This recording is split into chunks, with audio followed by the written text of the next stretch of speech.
Un saludo cordial a todos, bienvenidos nuevamente a nuestro programa Contrapunto en nuestra nueva temporada.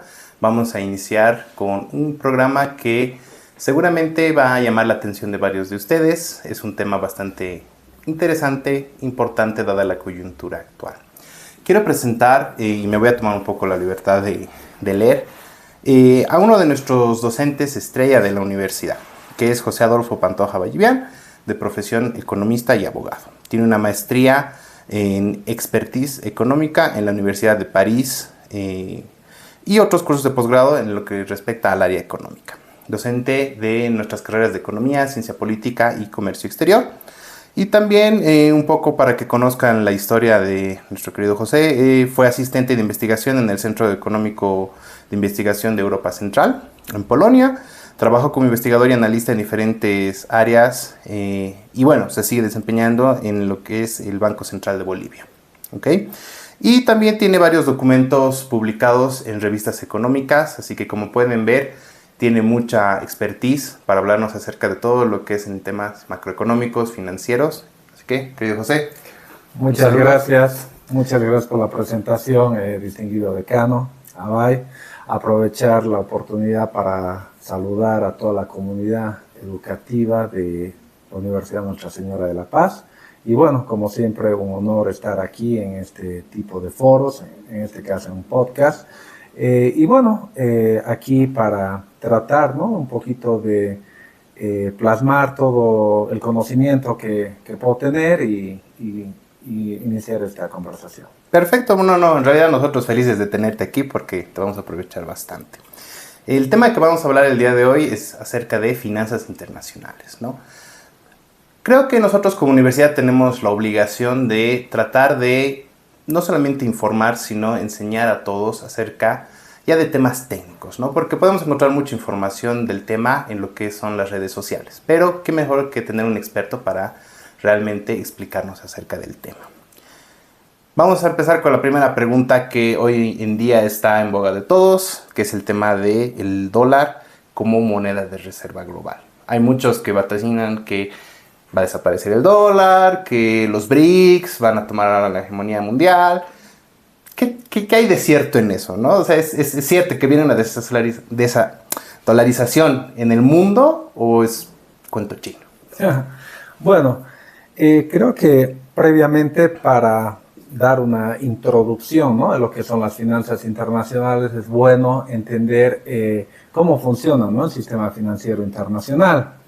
La idea no es quedarnos, ¿no?, solo con los titulares, sino entender qué mueve a los mercados. Y dentro de esos mercados justamente está el dólar. El análisis económico financiero, por tanto, es un ejercicio metódico que necesita teoría económica. Por eso está la universidad, estamos nosotros como docentes para dar a los estudiantes esa teoría económica. También necesitamos comprender la dinámica de los mercados, cómo funcionan los mercados y posteriormente hacer una lectura de la coyuntura económica. Entonces, analizar los mercados es entender qué está moviendo qué. Hay que ir desde las variables más exógenas hasta las más endógenas. Y ahí vamos a revisar datos, shocks, política monetaria, geopolítica, y después ver cómo esto afecta tasas, bonos, monedas, commodities y actividad. Ahora, en el tema específico del dólar, ¿no? ¿Qué está pasando con el dólar? El dólar, desde el punto de vista de los datos y de todo lo que estamos viendo, sigue siendo la moneda central del sistema económico mundial, del sistema financiero. No solo porque Estados Unidos sea grande, sino porque el dólar cumple varios roles al mismo tiempo. Primero, es una reserva de valor, es una moneda de pagos, es la moneda de la deuda externa. Todos los créditos, básicamente los más importantes que dan los organismos internacionales, los dan en dólares. Y es la moneda dominante en el Forex, donde básicamente sirve como moneda de referencia. Es decir, es el eje del sistema. Con relación a la desdolarización, que es la pregunta que básicamente nos estamos haciendo, y y está en alguna manera en boga, ¿no? Podemos decir que sí, existe el fenómeno de la desdolarización, pero hay que un poquito matizarlo, ¿no? No significa que el dólar vaya a desaparecer pronto. Significa más bien que algunos países intentan reducir su dependencia al dólar. Sin embargo, el proceso es gradual y todavía limitado. Además, una cosa es la tendencia estructural y otra la coyuntura. Por ejemplo, en una crisis energética y geopolítica como la que estamos viviendo en este momento, después de los ataques que han habido de parte de Estados Unidos e Israel a Irán, el dólar se ha fortalecido. Y esto, de alguna manera, abre nuevamente el debate sobre si la desdolarización es de largo plazo, pero al mismo tiempo estamos hablando de una mayor demanda de dólares en el corto plazo. Principalmente debido a que esta crisis energética va a afectar a las monedas de los países importadores de petróleo. Si podríamos ver una gráfica actualmente de cómo está la relación dólar-euro, el dólar se apreció fuertemente estos últimos días. Incluso JP Morgan, Goldman Sachs, que son los que hacen seguimiento a la moneda, hablan de que el dólar puede llegar a cotizar incluso en 1,13. Ahorita está en 1,16. Puede bajar a 1,13, 1,12, 1,10. En el índice del dólar ya ha llegado a su punto de equilibrio y está en el 100. Antes estaba 99, 98, estaba por debajo. Ahora ya está en el equilibrio y quizás la tendencia sea apreciarse. Es decir, la hegemonía del dólar es estructural, su fortaleza o debilidad cambiaria es algo coyuntural. Perfecto. Muy interesante todo lo que nos acabas de decir y me surgió una pregunta más acerca de este punto específico. Hablaste acerca de la independencia que se trata de buscar con el dólar, ¿no? Y más que nada para los países emergentes, ¿cómo podríamos analizar, ver esta óptica, ¿no? O sea, cómo los países emergentes están tratando de más o menos afrontar esta situación coyuntural, más que nada, ¿no? Porque estructural tendría que cambiar demasiadas cosas como para que el dólar realmente deje de ser moneda de reserva a nivel mundial. Sí, bueno, básicamente a la pregunta, hay una dependencia al dólar, porque básicamente si vemos hoy en día, sin ir lejos, la estructura del comercio internacional, básicamente es en dólares. No es solo el comercio, la deuda está en dólares. Los instrumentos financieros, los swaps, toda esa tecnología financiera que tenemos está en dólares. Y además, las reservas internacionales de los bancos centrales, más del 50% sigue siendo dólar. Entonces, es unidad de reserva. Incluso cuando hay este problema de incertidumbre mundial, los bonos del Tesoro de Estados Unidos, junto con el oro, son los asset haven, es decir, son los activos refugio mundial. Cuando hay una crisis, todo el mundo va básicamente a comprar títulos del Tesoro norteamericano y al mismo tiempo cubrirse con algún commodity, como vendría a ser el oro, incluso el petróleo. Ahora, además tenemos que el principal banco central del mundo, el que mueve el eje del sistema, es la Reserva Federal de Estados Unidos. Entonces, cualquier movimiento que haga de su tasa de interés va a afectar incluso a la movilidad de los capitales internacionales. Pero creo que eso lo vamos a ver un poquito más adelante. Perfecto, José, muchísimas gracias. La verdad nos has dado mucha información bastante interesante. Y estabas hablando de la Fed, ¿no? Entonces, eso me da pie a nuestra siguiente pregunta, ¿no? De ¿cuál es la importancia de la Fed para el mundo? Porque ya entendemos, claro, que es un banco central, pero no es cualquier banco central, ¿no? Básicamente direcciona un poco el tema de el camino a seguir, no de toda la economía mundial, pero de gran parte sí, ¿no? Tiene mucha influencia. ¿Cuál sería la importancia y la influencia? Y también nos lleva a pensar acerca del Banco Central Europeo, ¿no? Tiene la misma importancia, tiene la misma relevancia. Hay mucha gente que no sabe dónde está realmente el Banco Central Europeo, o sea, sucede como tal, a diferencia de la Fed.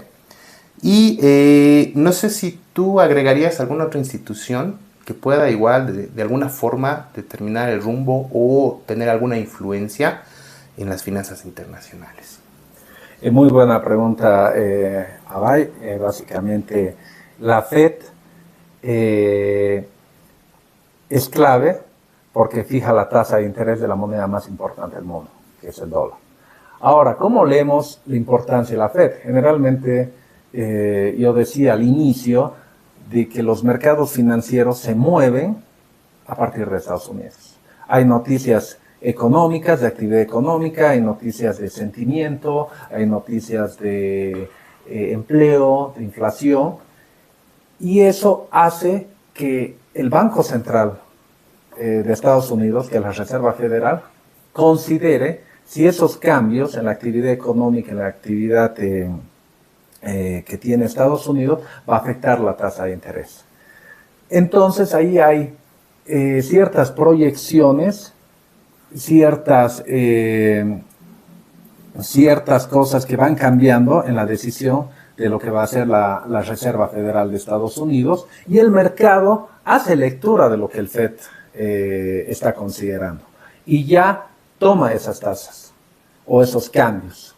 Y el mercado va a decir, bueno, va a haber mayor aversión al riesgo, va a haber menor aversión al riesgo, vamos a invertir más en renta fija, más en renta variable, nos vamos a coberturar, y al final eso termina influyendo en precios de commodities, en precios de activos refugios y en la misma actividad económica, que finalmente el petróleo, uno ya analiza el petróleo y vemos si el petróleo está yendo con la actividad económica o ya está tomando de que va a haber una menor actividad económica.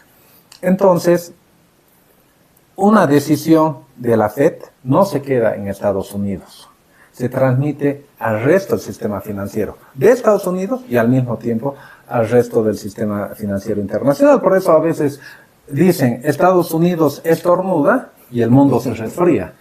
Básicamente esa es la influencia que tiene Estados Unidos.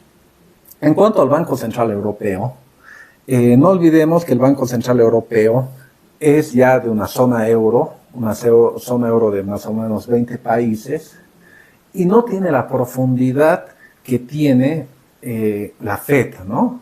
En la transmisión, como te decía, del sistema financiero. Además, el Banco Central Europeo, lo que es la zona euro y la Unión Europea, si bien han consolidado una unión monetaria, no han consolidado una unión fiscal. Es decir, no hay un pacto fiscal o no hay una gobernanza fiscal que le dé más seguridad incluso para el que va a invertir en el euro. Y por eso el alcance del euro ha sido mucho más limitado, la profundidad de las transacciones que se hacen con el euro son un poco más limitadas. Lo mismo ocurre, si tendremos que hablar por importancia económica, con el yuan. El yuan, si bien es una moneda que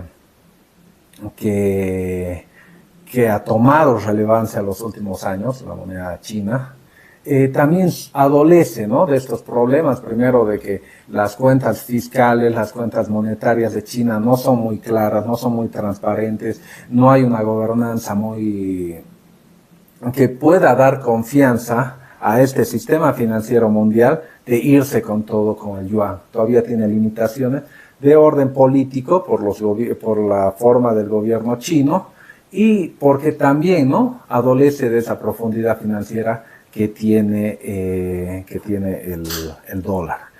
Yo creo que por ahí está actualmente el tema del sistema financiero internacional en cuanto a las monedas. Hay otras monedas también interesantes, por ejemplo, el dólar canadiense, el dólar australiano, que van cobrando relevancia en la medida también, como son países exportadores de algunos commodities claves, van tomando relevancia en algunos momentos. Entonces, cuando uno entra al mundo Forex, siempre va formando, ¿no?, unos portafolios de distintas monedas, y bueno, esto ayuda básicamente a a disminuir lo que es el riesgo. Ahora en la región, ¿no? En la región, lamentablemente, en América Latina no podemos hablar de una moneda muy fuerte porque hay todavía esa histéresis inflacionaria que hemos vivido en los años 80. Los sistemas financieros y monetarios de la región recién están yendo a una consolidación, sin embargo todavía hay debilidades. Esperemos que a nivel bloque se puedan también ir formando algún momento algunas monedas. Había un momento lo que se denominó el sucre o lo que se hace en el aladi, pero son unidades de cuenta, no son monedas. Sirven para hacer algún tipo de arqueo en el comercio internacional entre los países, pero no han ido más allá. La región tiene desafíos muy grandes en cuanto a generar una unión monetaria que creo que en algún momento sería positivo. Bueno, ahora vamos a entrar a un punto que de repente va a llamar más la atención a todos, porque ya no es tanto, no sé, teoría o algo así, ¿no? Sino que es más o menos lo que la mayoría de las personas busca, que es el tema de instrumentos financieros, ¿no? Pero para entender el tema de instrumentos financieros, que no es algo muy sencillo de hacer, ¿no? O sea, no es solo meterse a un broker, crear una cuenta y empezar a tradear, porque les puede ir muy mal. Así que, primeramente, fórmense, infórmense, estudien para poder hacer bien las cosas, ¿no? Y en ese sentido, una pregunta inicial es la importancia real de los mercados financieros internacionales, ¿no? O sea, ¿cómo funcionan un poquito ya más práctico? ¿Qué tipos de mercados financieros existen en el sentido de cuáles son los más importantes, cómo funcionan un poco? Y bueno, por último, el tema de cómo funciona la inversión extranjera directa, que está muy ligada a los mercados internacionales, ¿no? Porque uno escucha inversión extranjera directa, pero realmente no entiende muy bien el concepto como tal, ¿no? Bueno, los mercados financieros, como tú decías, son muy importantes, son bien profundos. Básicamente, uno sale de Bolivia y se encuentra de que hay mercados de renta fija, de renta variable, incluso cómo se financian, ¿no? Las empresas acuden más a estos tipos de instrumentos financieros y no tanto al sector bancario. Ha surgido lo que es el fintech, hay nuevas monedas, un nuevo orden financiero mundial a partir de lo que es las criptos y una serie de cosas. Bueno, ahí básicamente hay que ver qué es lo que uno quiere, ¿no? Bolivia, que ha vivido una crisis de no tener dólares, de no poder mover dinero, ha sido una buena salida tener estas herramientas para hacer pagos. Ahora, hacer dinero con estas herramientas es otro tema.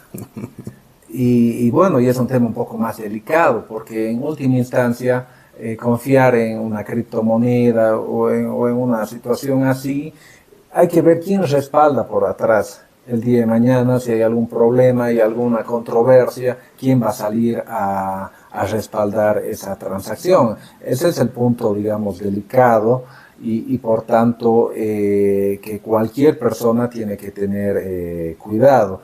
Hoy en día te pueden prometer todo, pero hay un viejo adagio que dicen que cuando la limosna es muy grande, hasta el santo duda. Entonces, cuando comienzan a hablar de tasas de interés muy altas, de retornos así de un día para el otro, hay que desconfiar. Y no olvidemos que hay una lógica incluso económica. Mayor riesgo, mayor la tasa de interés. Por ejemplo, cuando un país necesita acceder a un financiamiento internacional y su categoría de calificación es por debajo del C, además de los puntos básicos que tiene que dar la tasa de interés, se le pone un spread de riesgo país. Y mientras más riesgoso es el país, más alto es el spread. Entonces, obviamente que los bonos basura de países que están ahí a punto de entrar en default te van a ofrecer tasas del 20%, pero nadie las va a comprar porque saben que es un país que ya está en una situación básicamente de entrar en default. Entonces, la misma lógica también hay que tratar de aplicar en la vida real. Cuando ya te ofrecen tasas muy altas, algo está mal, algo hay que revisar 20 veces antes de generar esa operación.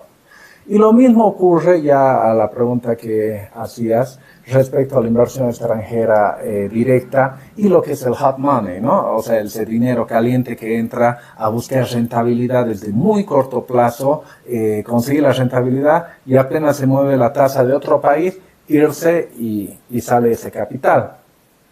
Mientras que la inversión extranjera directa es una inversión mayor al 10% en los activos que vaya a invertir en ese país, le da estabilidad a lo que son los flujos de capital. Sabemos que no van a salir tan fácilmente como sale estos capitales de corto plazo, pero sin embargo tampoco son la panacea. Se han visto casos de que la calidad de la inversión extranjera es importante. Ha ido inversión extranjera a muchos países y no ha sido de la calidad que se esperaba, no ha brindado empleo, no ha brindado incluso estabilidad financiera. Entonces, además de la inversión extranjera directa, muy importante, la calidad, hacia qué sector está dirigido, porque hay sectores que pese a hacer inversión extranjera directa pueden dar algún espacio de cierta especulación, pueden desarmar algunos esquemas monetarios, cambiarios, incluso siendo inversión extranjera directa. Lo importante es tener inversión extranjera directa de calidad a sectores donde básicamente la economía necesita asignar esos recursos. José, mira, me ha llamado mucho la atención algo que dijiste acerca de la inversión extranjera directa, ¿no? Que es el tema de va a depender mucho el sector donde va, ¿no? Y que también esta inversión extranjera directa está muy ligada a lo que es el tema de si es que el país se encuentra en default, no está en default. Primero, ¿qué es default? ¿O qué significa para un país entrar en default, ¿no? Porque de repente muchos lo escuchan y no lo entienden, ¿no? Porque es un término en inglés, un montón de etcéteras, ¿no? Entonces, ¿cómo nosotros podríamos, por ejemplo, de alguna forma tratar de que esa inversión extranjera directa tenga un buen impacto y qué relación existe con el default, ¿no? Bueno, básicamente, hablando lo que es el default básicamente es esa situación en la que un país no puede pagar sus obligaciones con el resto del mundo. El default puede ser al final una situación que si bien el país no puede pagar, tampoco lo pueden obligar a pagar. Porque no hay un sistema mundial que dice, ¿sabes qué? Tienes que pagar, tienes que obligar. Pero sí puede afectar al país temas reputacionales, ¿no? Su reputación puede afectar el spread que vayan a tener sus bonos a nivel internacional, es decir, van a ser bonos que van a tener un costo mucho más alto, entonces al país le va a costar endeudarse. Le va a afectar su acceso al mercado internacional de capitales.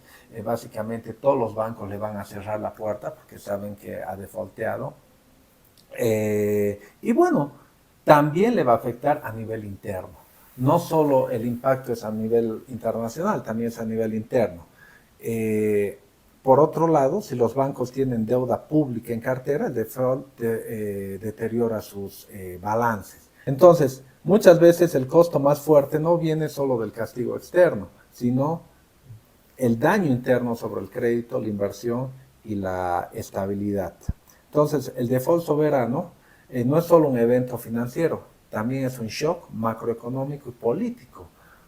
Un default puede llevarse gobiernos adelante, sacarlos, y básicamente es un tema muy delicado, por lo tanto, la idea es de que los países no defaulten, pese a que, como les decía al inicio, no hay una norma que básicamente afecte y tus activos y digan, no, va a venir un avión, nos va a invadir y nos van a quitar nuestra riqueza para que paguemos. No hay esa situación. Pero sí es un tema, es un costo reputacional muy alto. En cuanto a lo que es la inversión extranjera directa, básicamente lo que podemos decir es de que la inversión extranjera directa, le da estabilidad a un país, dado de que son recursos que vienen con mayor plazo. Pero cuando no hay seguridad jurídica, cuando el país no otorga condiciones, esa inversión extranjera no llega. Y la que llega no es de la calidad suficiente, porque van a buscar mejores mercados, mejores países, que los países que no ofrecen al menos una seguridad jurídica para que esos capitales se puedan desarrollar de la mejor manera. Perfecto, muchísimas gracias. Y bueno, y vamos a cerrar ya con esta última pregunta, que seguramente es algo que muchos se preguntan, en especial si les gusta este tema de las finanzas, ¿no? Internacionales, el tema de las transacciones en los mercados financieros, que es el tema de los activos, ¿no? Yo te comprometo a que hagamos otro programa ya más detallado acerca de los activos financieros y de los mercados ya específicos donde se transan, pero una pequeña introducción de, porque te hemos escuchado hablar acerca de activos de renta fija, activos de renta variable, qué son, cuál es, digamos, la diferencia y cuáles son los más importantes. Ya los mencionaste, el Forex, por ejemplo, ¿no?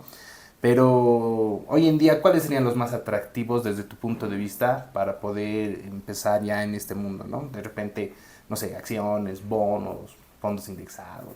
Gracias por la pregunta. Bueno, primero, ahí tener claro qué son los mercados financieros internacionales. Son un espacio donde se negocian activos, monedas y deuda entre agentes de distintos países. Se conecta el ahorro, el financiamiento, la inversión, cobertura y valoración de riesgo a escala global. Son en el fondo un mecanismo por el cual los capitales circulan internacionalmente. A través de estos mercados se financian gobiernos, empresas, bancos y también se cubre riesgos de tasa, moneda y precio.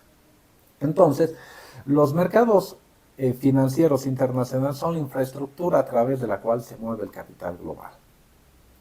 Ahora, a nivel individual o a nivel de empresa, estos mercados financieros tienen que tener cierta profundidad. Profundidad, digo, es que pueden haber mercados secundarios donde se negocian los instrumentos que uno ha comprado y te da la capacidad de darte la liquidez. Yo creo que la capacidad de un buen mercado financiero es darte liquidez, es decir, cuando te quieres deshacer del instrumento sea rápido. Es decir, la liquidez es, yo creo, una de las indicadores de que el mercado financiero es eficiente, es robusto y puede dar la posibilidad del que quiere negociarlo lo haga rápidamente. Por ejemplo, alguien que maneje una plataforma Bloomberg, ahí ve básicamente qué bonos, qué instrumentos de renta fija, qué instrumentos de renta variable, sus calificaciones y puede hacer una inversión profesional.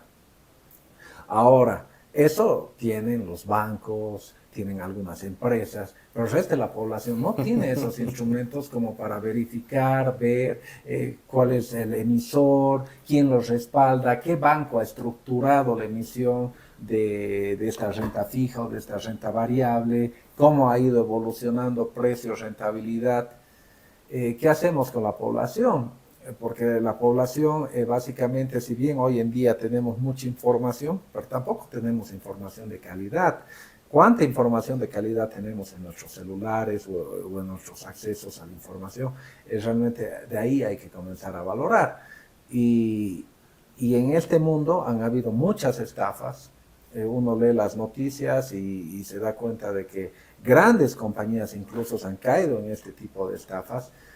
Y yo lo que recomiendo ahí es siempre tratar de tener un asesoramiento financiero antes de mover mucho dinero. Ahora si vas a probar unos 10, 20 dolarcitos, vas a mover ahí para conocer, bueno, puede ser que vaya bien, como que pueda ser que vaya mal, pero no va a ser una gran pérdida. Pero ya hablar de cifras por encima, no sé, los 500 dólares, 1000, ya ahí hay que tratar de siempre buscar un buen asesoramiento financiero.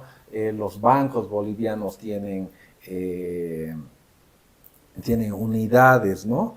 Como las AFIs que hacen ciertas inversiones. Solo el hecho de ir, acercarse, preguntar qué ofrecen, ya te va dando pautas, abriendo qué mecanismos de inversión hay en el país, También tenemos la Bolsa Boliviana de Valores, que ha crecido mucho en estos últimos tiempos y que permiten también cierto tipo de operaciones. Ahora, lanzarse así a alguna aplicación que está de moda, que uno no la conozca, que es de otro país, yo ahí les diría, por más seguro que esté, siempre es bueno buscar un asesoramiento financiero. Alguien debe saber en la familia, algún amigo, siempre es bueno preguntar y no entrar ahí sin freno de mano y como loco pisar el acelerador y mover muchos recursos, porque al final no va a haber un banco central como el de Bolivia que va a salir al rescate de esa institución si no va a pagar, porque es una institución de afuera.